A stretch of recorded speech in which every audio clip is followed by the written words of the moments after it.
Haikus of Basho, The Sun's Way, and Isa, The World of Joy in Melting Snow.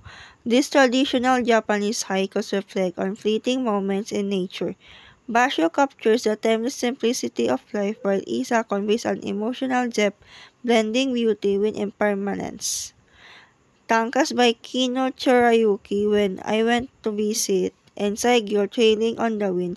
Kino Chorayuki's tanka captures personal emotions during a journey, while Saigyo's poem reflects the transient beauty of nature, emphasizing humanity's connection to the environment. Basho, Isa, Kino Chorayuki, and Saigyo's poems explore nature, life's fleeting nature, and the importance of appreciating the present moment, showcasing the depth of Japanese poetry and human experience. Basho and Isa's haiku, along with Chorayuki and Saigyo's tanka, reflect on life's fleeting nature and beauty in simple moments.